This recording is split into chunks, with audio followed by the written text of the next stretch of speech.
આજે આપણે બનાવીશું ચોકલેટ લસ્સી, જેના માટે મેં લીધેલું છે દહીં.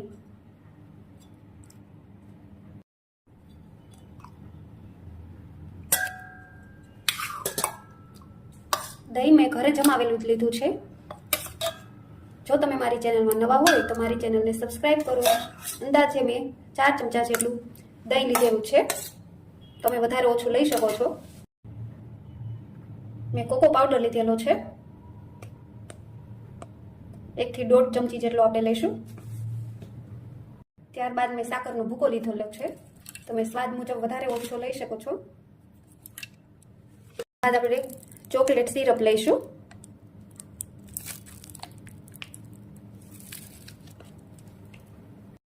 હવે આપણે આઈસ ક્યુબ નાખીશું. આઈસ ક્યુબની જગ્યાએ તમે ઠંડુ પાણી પણ લઈ શકો છો. હવે આપણે આને ક્રશ કરી લઈશું. મિક્સર રેડી છે, લસ્સી તૈયાર થઈ ગઈ છે. હવે એને આપણે કાઢી લઈશું. છે આપણી ચોકલેટ લસ્સી આપણી તૈયાર છે. હવે આપણે એને સર્વ કરીશું. લસ્સી સર્વ કરવા માટે આપણે ચોકલેટ સિરપ નાખીશું ગ્લાસમાં.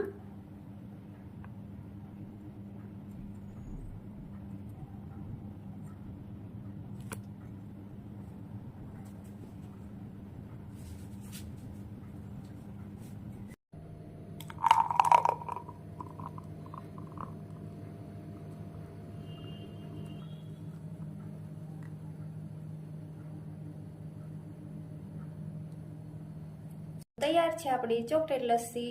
હવે આપણે એની ઉપર ચોકલેટ સિરપ નાખીશું.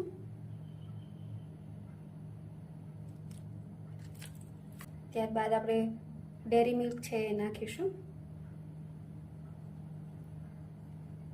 તો તૈયાર છે આપણી ઝટપટ બનતી ચોકલેટ લસ્સી. જો તમે મારી ચેનલમાં નવા હોય તો મારી ચેનલને સબસ્ક્રાઈબ કરો.